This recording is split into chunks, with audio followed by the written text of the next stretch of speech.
All right, Pediatric Cardio. All right. I hope everybody took the time to review this. If you did, today's lecture will make a lot more sense to you. If you do not know how the blood pumps through our heart and through the body, then you're going to have a very hard time understanding what all of these defects are, okay? All right, so here's our normal blood flow, okay? So, blood goes out through the aorta, right, to our body, yes, okay? Then it comes back in this way, right, and then it goes to our lungs through the pulmonary artery, then it comes back from the lungs through the left atrium into the left ventricle and back out the aorta, okay? You can understand that, then today is going to make a lot more sense to you. All right. We've all been to Pete's Sim Lab, so we have talked about where we're going to auscultate. So right upper sternal border, right lower sternal border.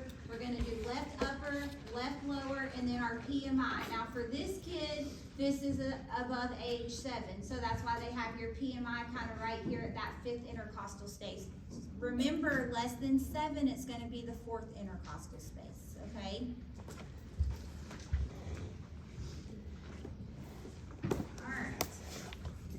Cardiac auscultation. So S1, S2 is your normal heart sound. That's the lub and the dub that we're used to hearing. S1 is our tricuspid and our mitral valve. So if we hear a murmur that's on that lub noise, then we know it's one of those 2 valves, okay? If we hear a murmur that's on the dub part, then we know it's either our pulmonic or aortic valves.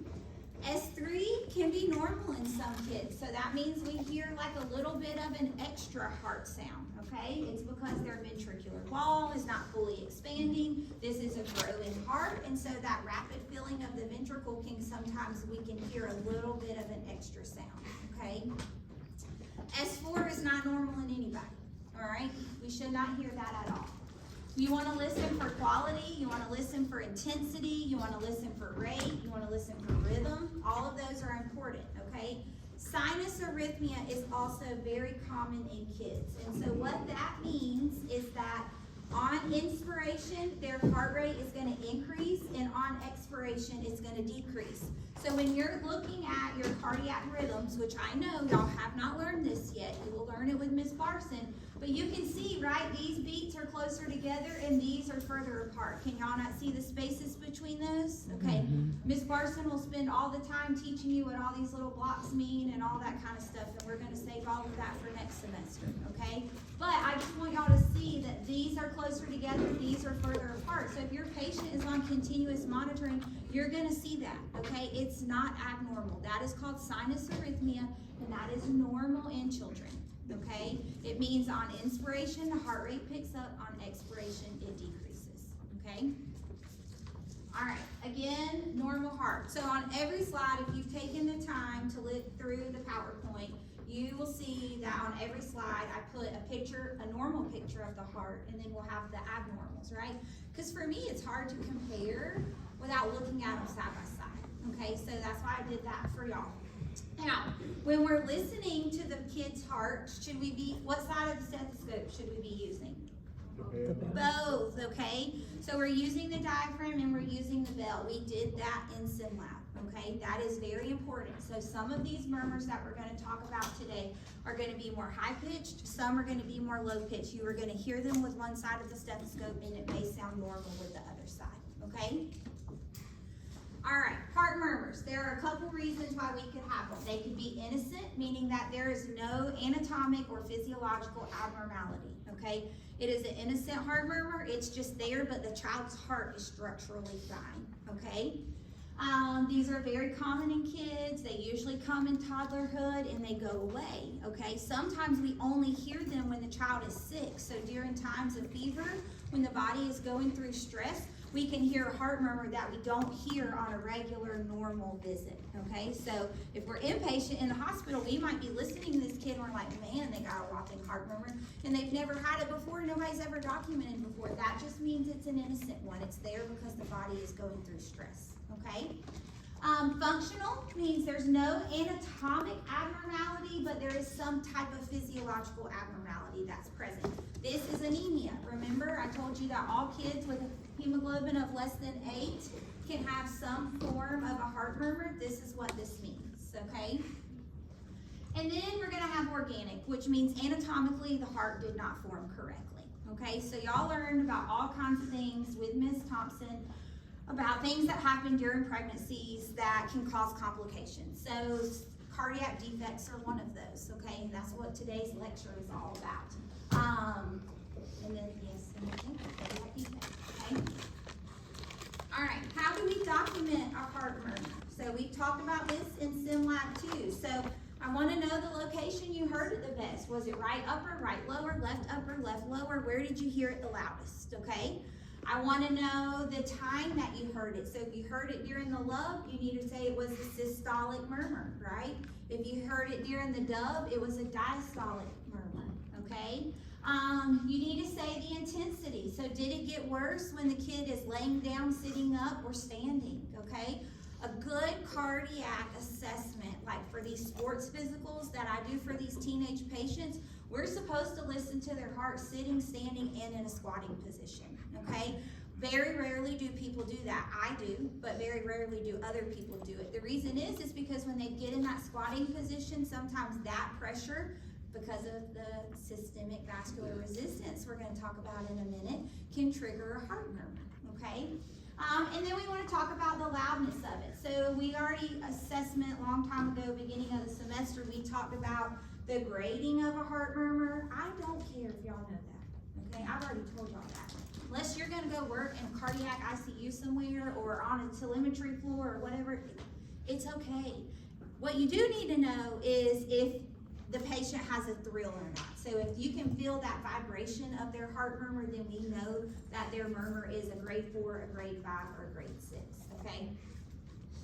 Here's that, okay? So very faint, here's this, there's that loud, no thrill, and then 4, 5, 6 is the thrill, okay? This takes years of practice to be able to differentiate, okay? Years of practice of listening to abnormal hearts. Okay, not just years of practice of listening to hearts, okay? Because not every kid is going to have a murmur. So you might hear a murmur 1 out of 50 times. It's going to take a whole bunch of patients that you're listening to be able to classify this and learn this. Does that make sense? Okay, I don't care if you know that. I already told y'all that, okay? Just tell me where you heard it the loudest, where did it have a thrill or no thrill, and I'm just proud that you auscultated and could diagnose and tell that they had a heart murmur, okay? And you didn't write normal heart sounds as your assessment, all right? That's the most important part. All right, cardiovascular changes in the heart rate. We know that it's faster as a baby and it's gonna slow down as the child ages. Around age 12, it's gonna be our normal adult heart rate, right? Heart rhythm, I already told you about a sinus arrhythmia. We expect that. Blood pressure, lower as a baby, gets to an adult rate around age 12. We've talked about that. This talks about calculating what their minimum, it's just on there, okay? That's not a test question on calculating that. Heart rate and blood pressure reach adult levels by adolescence. So that's gonna be our teenage kid around age 12 or so, okay? All right, perfusion assessment. Temperature, okay? If the kid's cold, on their hands and feet, do we think they're perfusing well? No. Okay. Skin temp's important. Skin color is important, okay? If they're blue, acrocyanosis is normal, right? Is circummoral cyanosis normal? No. Okay, all right. Their little hands and feet are blue, that's okay if they're a baby. We're not gonna go doing an echo on them because we know that's okay. If their lips are blue, that's a different story, okay? Extremity evaluation. Do they have peripheral edema? Kids get peripheral edema from heart failure just like your adult patients do, okay? Do they have clubbing? That's going to be a chronic hypoxia issue just like your adult patients, okay? If that means chronic, does that mean we're going to see that in a baby? But could we see it in an older kid? Yes. Okay. Peripheral pulses. We did this in SimLab, right? We palpated brachial pulses bilaterally. Yes. We did femoral pulses bilaterally. Then we did femoral and brachial simultaneously. Okay. There was a reason we did that. Now, less than 2, we use the brachial and the femoral. Over the age of 2, you can do your radial pulse and your popliteal, pedal pulse, whichever one you want to. Okay. Those lower extremities. Capillary refill time, that's important too. What's normal capillary refill time for a kid? Less than 3 seconds. Okay, less than 3 seconds, okay? Really, less than 2 is ideal, okay? But 2 to 3 will still be okay with that. Anything greater than that is abnormal, okay? Their heart's just beating so fast that there's not a lot. Remember, we talked about it in SimLab. If their heart is beating 180 times per minute in a newborn, that is 3 beats per second. That's why y'all are struggling to count these heart rates in your newborn nursery clinicals, okay? Because the heart is beating and there's not enough seconds in the minute for you to count it and keep up with it. It takes some skill to learn how to do that. So the capillary refill time in kids is sped up just a little bit, especially in the younger kids, because their heart beats so much faster, okay? Almost twice as fast as the adult. Really, if your adult patient has a heart rate of 60, it's 3 times as fast, okay? All right, modeling. This can be normal in babies, but it also could be abnormal, okay? So little tiny babies, sometimes if they get cold, can have modeling just because their blood vessels are more superficial on the surface of the skin, okay? However, if I saw modeling in an older kid, then I would be worried, okay? All right, activity intolerance, feeding in infants, okay? Feeding for them is like running a marathon. All right, it's the only form of exertion that an infant does. Crying and feeding, that's it, okay? So those are gonna be the times that you're gonna see distress, is during those times, okay? For your older kid, it might be during play, all right? It might be during PE, it might be during when they're running around, it might be during their sports games, but you're gonna see that more during play. But the baby, their only form of exertion is gonna be feeding or crying, all right? Weight and measurements. So your child with a cardiovascular problem could gain a lot of weight too soon because of fluid retention, right? But they also, if they have poor feeding because they have low activity intolerance, they could be underweight. Does that make sense? Okay. So it could be weight loss or weight gain. Urinary output. If we're worried about a patient having heart failure, are we worried about their urinary output? Because if they have fluid retention, then they're not peeing out what they're supposed to, right? Infants, this is your normal urinary output. Children, again, adolescents, okay? So you can see babies pee a lot more per kilogram than everybody else. If we're gonna talk about this next week on Monday. But if we're worried that a kid looks really, really sick, it's no one is ever gonna fault you for getting a point of care glucose, okay? Think of it as like an extra vital sign, all right? You're used to doing temperature, heart rate, respirations, blood pressure, and a pain assessment. No one's ever gonna be mad at you if you're like, this kid just looked really, really sick, so I did a glucose and it was normal, okay? You've learned about glucose intolerance with respiratory distress and temperature and all that in your newborn lecture. We're gonna talk more about it next week in our endocrine lecture too, okay? But no one's ever gonna fault you for using that as kind of like a 6th vital sign, all right? Same values as adults, so you do not have to memorize any different values. What's your normal glucose supposed to be? 70 Definitely to not 90. over 100, maybe less than 100. I remember. Between 70 and 100. Okay. Either between 60 and 100, 70 to 110, somewhere around that, okay, is what we would like to see. Less than 45 is a low glucose, right? Okay. But in kids, when we're talking about like glucose problems being high, we're going to see numbers that are so high. We're going to talk about it next week. But like I've seen glucoses that are so high that the machine cannot read it. okay? So you have no choice but to send it to the lab. But 70 to 110, 60 to 100, somewhere around there, okay? Kids should be warm, they should be pink, and they should be sweet. We remember that from like our beginning few PowerPoints, right? All right, now we're gonna talk about cardiovascular disease. So we're gonna talk about congenital problems, and we're gonna talk about acquired problems today, okay? So congenital means that's a problem that the kid was born with, okay? This is the largest percentage of all birth defects in kids come from congenital heart disease, okay? Your acquired heart disease is something that happened after birth, all right? So either they got an infection or they had one of these and then it caused this, okay? Because maybe they had one of these and it caused them to get heart failure, okay? So we're gonna talk about the two different classifications today. All right, risk factors. So congenital malformations, genetic syndromes can cause congenital heart defects. Family history, maternal drug or alcohol exposure, and prematurity are all risk factors for congenital heart disease, okay? Acquired would be infections, obesity, diabetes, drug or alcohol exposure, but not in, this is like the child did drugs or alcohol, okay? Well, I like the teenager, right? Hypertension, chemotherapy, autoimmune problems, organ transplant, or hyperlipidemia, okay? Those would all be acquired. Most of what we're gonna talk about is related to infections, though, okay? All right, diagnostic tests for cardiovascular disorders. Pulse ox. A pulse ox is a great test to show us how well our child is perfusing, right? We could do an electrocardiogram or Holter monitoring, so that's your normal like ECG, EKG, okay? The Holter monitor is just a long-term, like they just put that on there, and it used to be like a little pack that they carried, but now they just do it like a little sticker. They'll actually put it on there and it reads the heart rhythm, but it does it for several days. So if they're doing that, it's pretty much an EKG, but it's an EKG that's lasting like 72 hours, okay?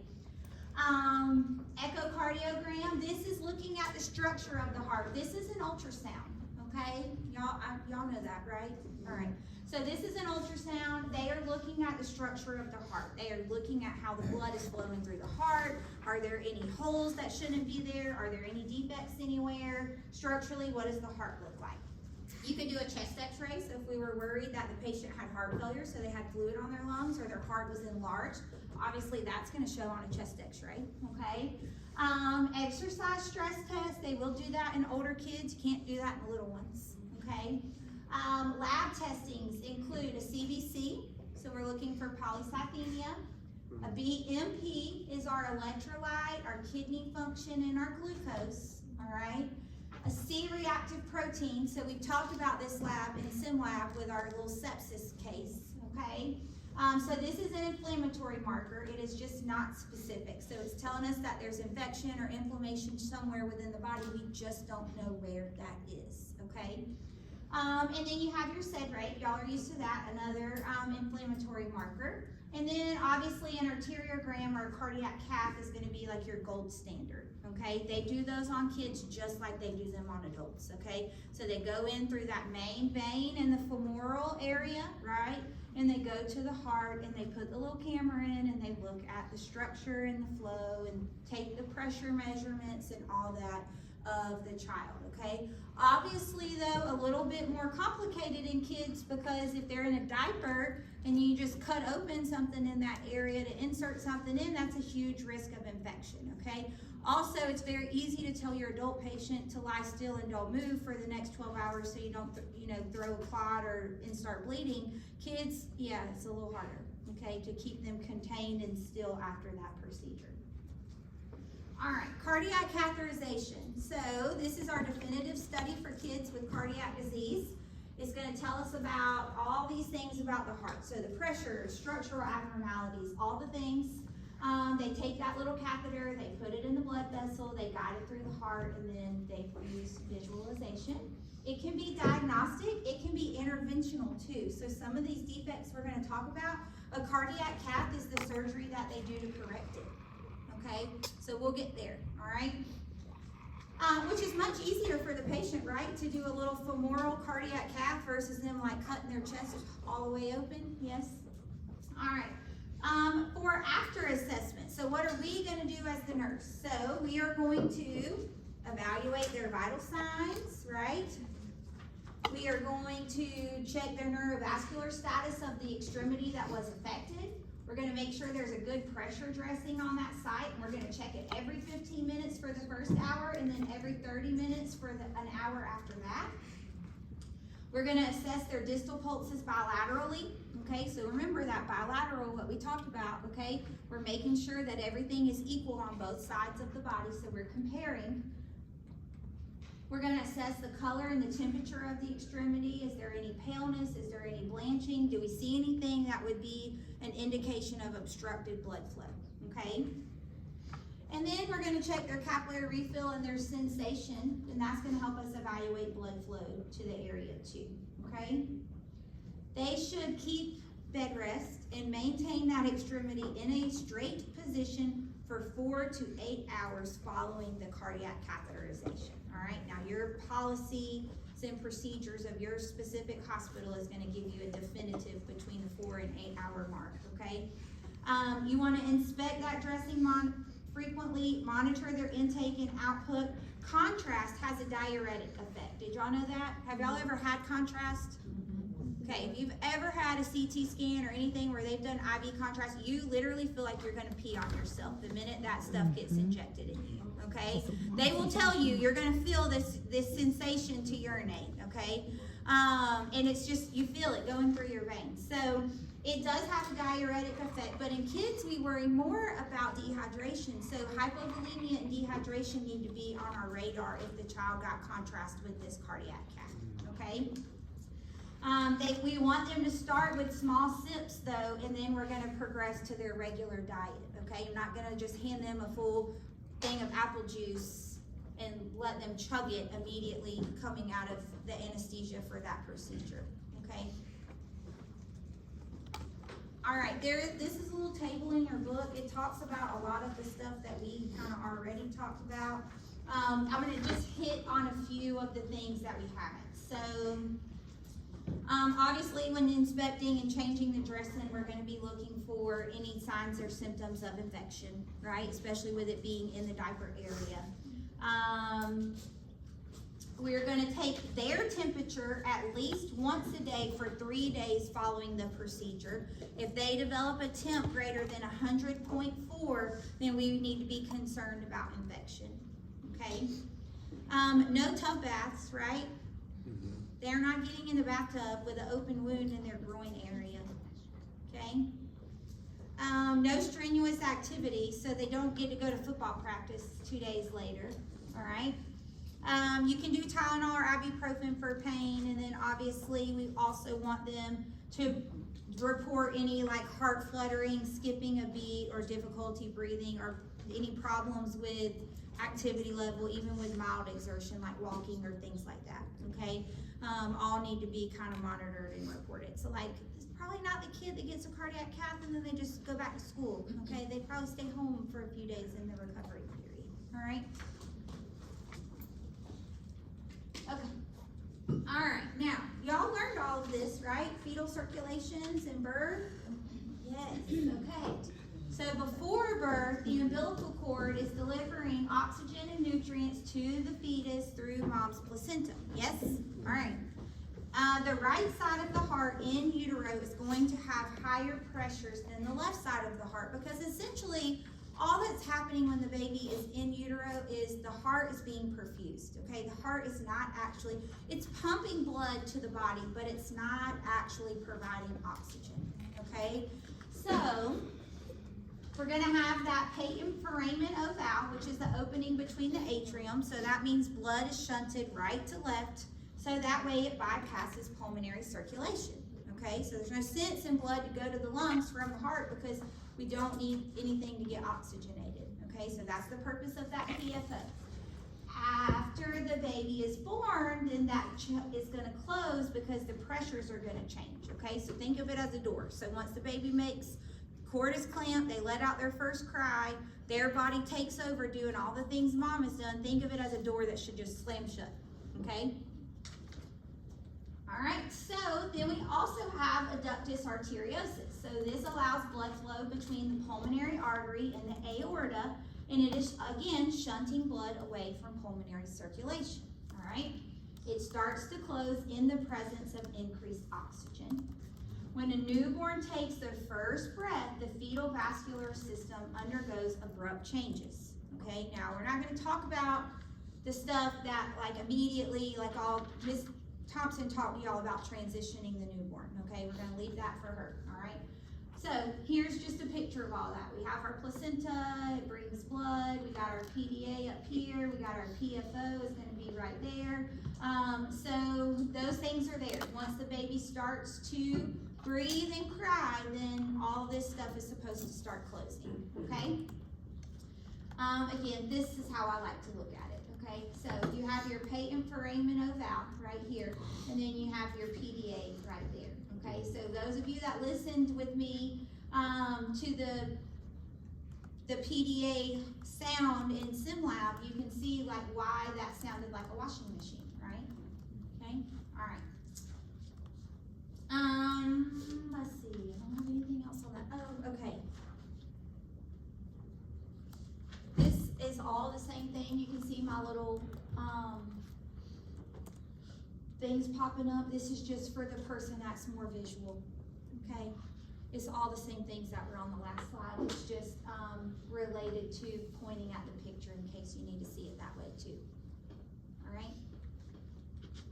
Now, let's talk about hemodynamics, okay? The blood is pumped from a higher pressure area to a lower pressure area. Just like everything in life, it is going to take the path of least resistance, okay? In general, the higher the pressure gradient, the faster the rate of flow. The higher the rate of resistance, the slower the rate of flow, right? Make sense? Okay. I'm going to write this on the board because we're going to come back to it in a little bit.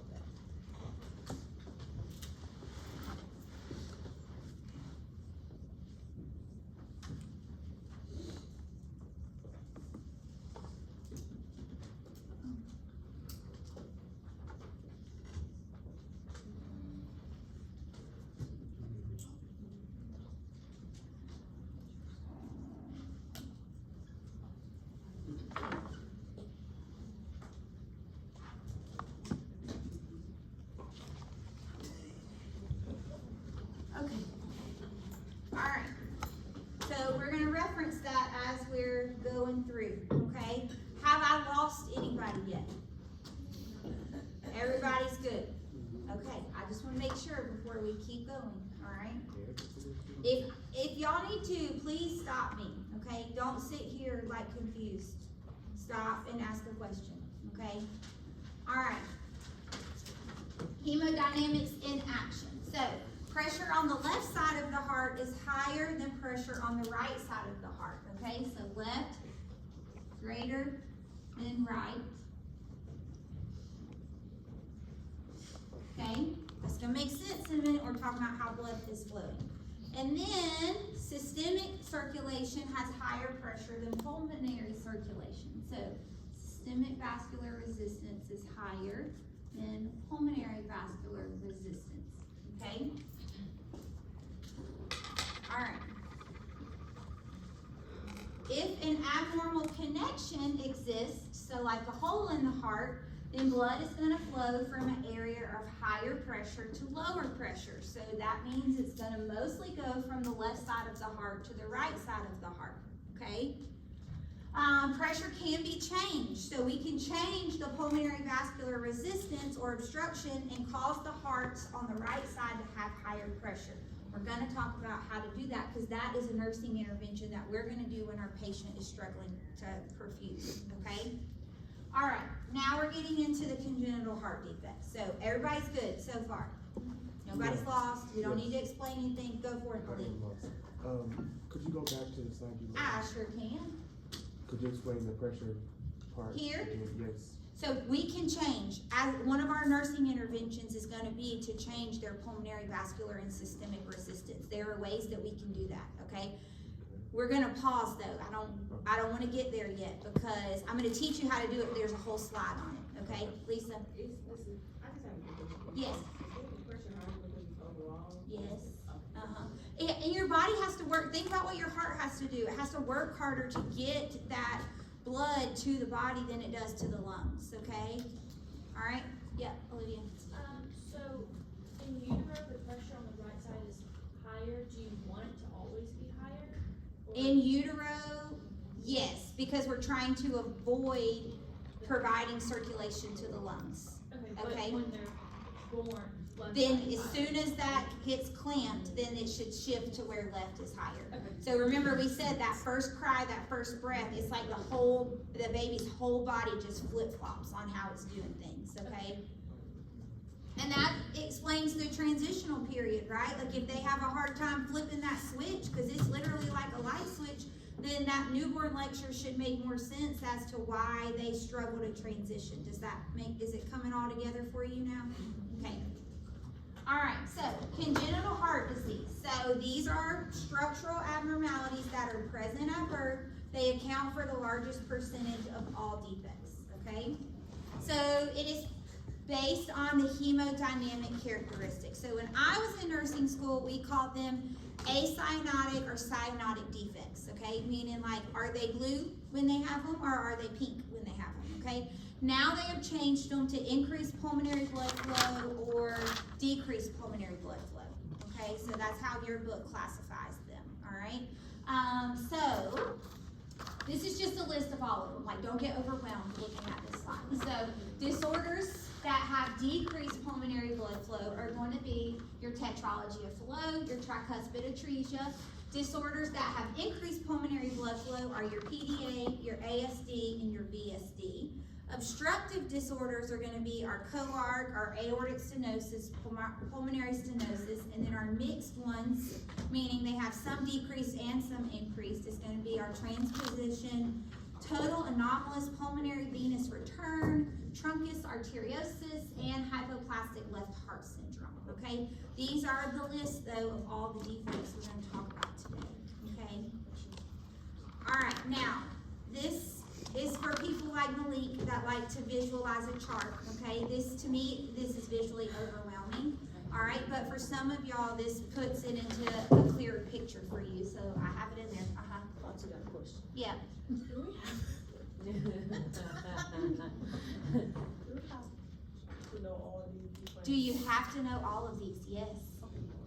It's okay though, because we're gonna classify them into categories that are gonna make it easier for you to learn. I told you, this is our most intense lecture of our entire semester when you come to PEDS. Now, I don't know nothing about the OB stuff, but PEDS, this is gonna be the biggest one, okay? It's either gonna click for y'all or it's not gonna click for y'all, and that's just how it is, okay? I will be honest with you, as a nursing student, in your shoes, a long time ago, it did not click for me, okay? I made it through, obviously, right? I passed, but it wasn't something that I just memorized it. I didn't really understand it, okay? I'm just saying, but as a nurse practitioner student, when I learned it again, then I grasped it and it was very easy to understand. I do think though, Shavaria, that it was probably because I showed up to lecture and I did not understand. I brain dumped anatomy. Y'all, my anatomy teacher didn't even speak English, so I didn't know what he was talking about, okay? So it was just a total language barrier. He would like say stuff and we would all just sit there and look at each other, not a clue of what he was talking about. I didn't go to CSU. I went to a different junior college. So I had no idea. I didn't understand the anatomy. So that's probably why I didn't understand. I did have to take advanced anatomy though as a nurse practitioner, which is probably why I understood it more in nurse practitioner school. Okay? Yes. It's for sure going to be on the HESI. Yep, Malik. You can choose to explain this later, when we get to it. I'm going to explain, But, under the disorder with increased pulmonary blood flow. Yes. The patent ductus arteriosus is under there, but I'm having trouble understanding how. We're about to get there. Okay. All right, so these are going to be your increased pulmonary blood flow defects, all right? So if we're talking about increased pulmonary blood flow, all right? So that means we have more blood going to the lungs, right? Right. And less going to the body. Yes? Yeah. Okay? You said more to the room, less to the body. Because we got increased pulmonary blood flow. So if blood is going to the lungs that's not supposed to be, that means there's less to go to the body, right? Yes, Stephanie? So that means the lungs have a less in this case? That means the lungs are gonna have more blood flow in this case. But Uh-huh. the pressure, We're getting there. Look, it's the pressure that I kind of struggle with. This is the thing I would like to know if you can. So wait, because each defect is gonna be different, Okay, okay? but can you tell us? When we get to the defect, okay? It's gonna confuse you right I'm sorry, I was now. confused during this. Uh-huh. So, result is gonna be heart failure symptoms, right? So if you have increased blood flow to the lungs, are you gonna have backup and congestion into Yeah. the lungs? Yes, not hard to understand, right? Okay, we got it? All right, now let's talk about each defect, okay? This is your normal picture, and this is your abnormal picture, okay? Here is your hole is between the atrium, okay? So between the right atrium and the left atrium, we have a hole there, all right? Because of that hole, then we have red blood that is going from left higher pressure to lower pressure. So the blood is going from the left side of the heart, which there's higher pressure, right? And it's going to the lower pressure side of the heart, okay? And then because of that, we have extra blood going to the lungs, but that also means we have less blood going to the body, That makes sense. okay? Easy, right? Okay, so our symptoms are gonna be increased blood volume on the right side of the heart, increased pulmonary blood volume, decreased systemic blood flow, okay? We are going to have either the patient is gonna be asymptomatic because it could be small, okay? There could just be a tiny little mixing of blood, or they may have heart failure symptoms. So they may have a murmur, okay? You're gonna hear that, it's gonna sound, you can hear a hole, it's gonna be a swooshy sound, okay? They may have, this is fixable, so they usually will fix it with a cardiac cath. They literally go in and they just put a patch of mesh between those two atrium, okay? Close it up, good to go. Can you repeat it one more time? And then good prognosis, all right? So the kid's gonna be fine, all right? Yes, V? What are some of the heart failure symptoms? We're gonna get there. I have a whole list of 12 of them. Oh, Okay, initials first. okay. What's the increased blood flow side? You said that was a part of what? Increased pulmonary blood flow, so increased blood flow to the blue Right side side. of the heart. So that's your right side of your heart, Okay. okay? So because blood is going from over here to over here, then it is gonna be backing up into the lungs. Does that make sense? Yes. Okay? Yes, What Stephanie. age this become normal? What age does this become normal? So this. Abnormal. Abnormal. So this can be abnormal. This is abnormal at any age. If they have a hole in their heart that's not supposed to be there, it's abnormal. So I forgot how long it takes. This is the same whole. This before can close. hemodialysis? So Stephanie is right. By 18 months of life, this can close on its own. If it has not closed by 18 months old, they will do surgery to correct it.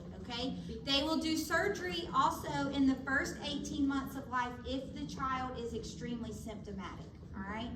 We're not going to let a child not be able to eat and grow and live their life because they have a heart condition that we can correct. Okay? Yes. When you say left, we're talking about the right side. I'm just trying to make sure. No. So when you say left, you're When I talking say about- left, I'm talking about the patient's left side of their Okay, heart. just wanted to clarify. Uh-huh. All right. So symptoms that this patient could have, because we talked over here, right? They could be asymptomatic or they could have heart failure symptoms. All right, y'all ready for the heart failure If symptoms? everybody be quiet, yeah. All right, swelling. Wait, hold on. Hey, we don't have time to waste. Sorry. It is 85. We got 85 slides in 3 hours. Right. And what we don't finish is just gonna be, Wait, what about OB?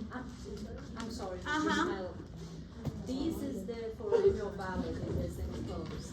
no, this is an ASD. It's a workout. The PFO is technically a hole between the atrium, but this is a different thing. No, It's not that hole that doesn't close? No, we're not there yet. Oh, okay. Uh-huh. All right, y'all ready? Swelling, Yes. tachypnea, Whoa. Y'all better record this and write it later. I always post the YouTube It's in the link. hallway.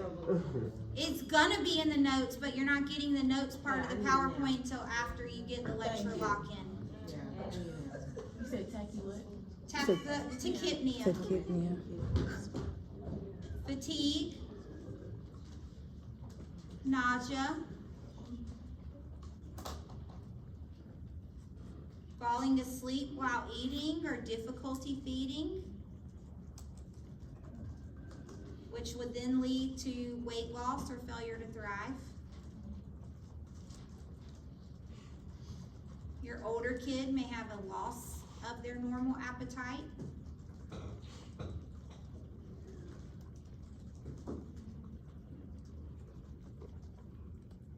Weight gain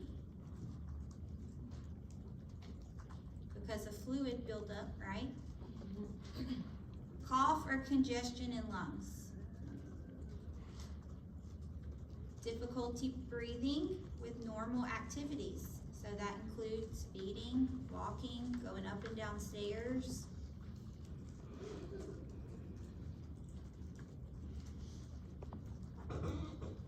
Loss of muscle mass.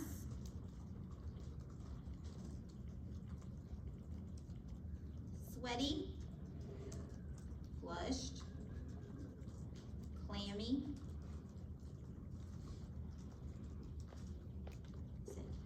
Okay. All right.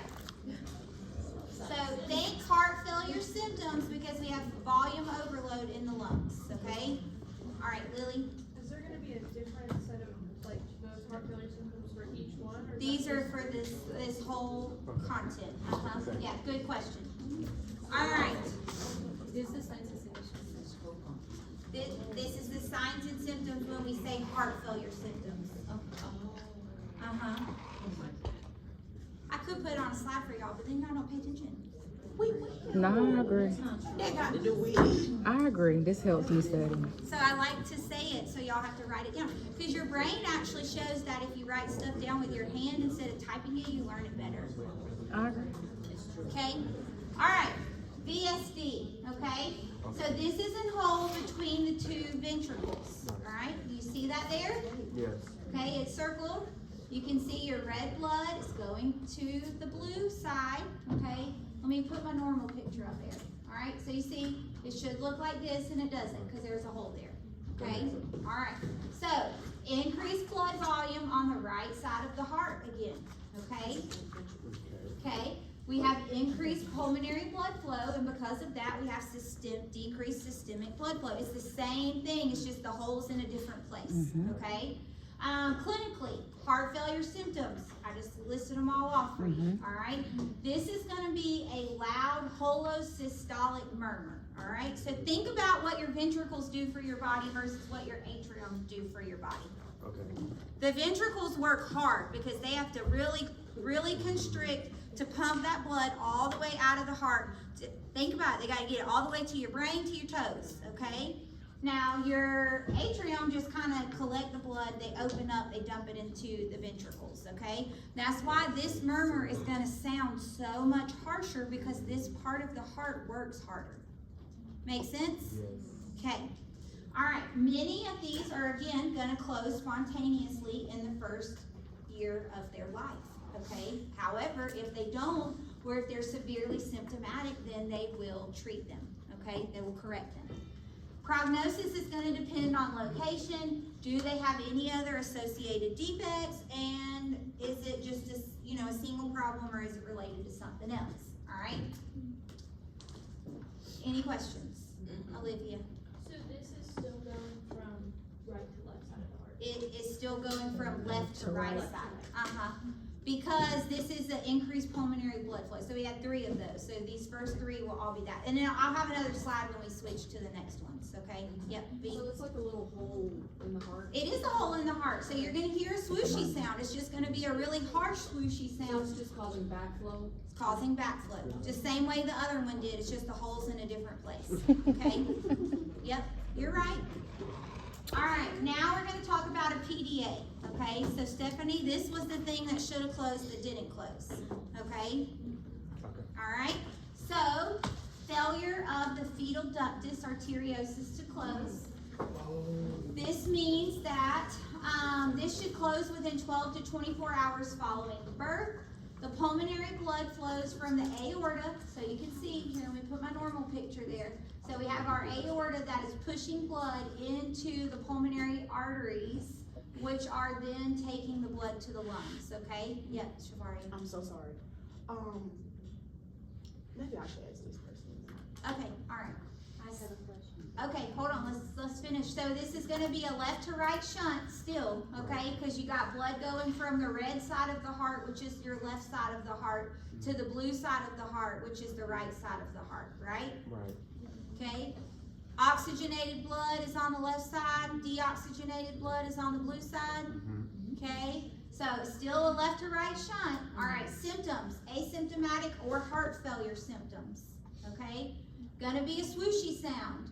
All right, because it's supposed to be going out and then it's swooshing back in, all right? So this is what it's gonna sound like your washing machine murmur. When you hear it, it literally sounds like you put your stethoscope on a washing machine, okay? If the ductus fails to close, they can give something called indomethacin, okay? This is an NSAID, and we give this and it will force that hole to close, okay? However, keep this in the back of your mind. There is a medicine we can give that will force this open, okay? That's called prostaglandin, all right? Okay. In some of these defects that we're gonna talk about later on, if this PDA closes, the child is gonna die. Oh. Because there is no oxygenated blood going to their lungs or body at all, okay? So some of these defects, we are gonna have to give them continued prostaglandin outside of utero in order to keep them alive. It is the only thing that is keeping them alive while they're waiting on surgery, okay? It's okay, we're gonna get there, all right? So prostaglandin keeps it open, indomethacin closes it, all right? In the hole. There you go. Okay, yes, Nathan? You said indomethacin is inside? Indomethacin is the NSAID. So that, again, is why we do not take NSAIDs while pregnant. See, it comes together. Yeah. You ate it. You said ibuprofen causes increased bleeding, but indomethacin doesn't cause increased bleeding? No, not in this case. No. And they gotta have the hole to keep their heart functioning. Yeah. You better teach. All right. Anybody confused on this? No. All right, we are like 10 minutes early for a break, but y'all go ahead and take one because y'all are spiraling.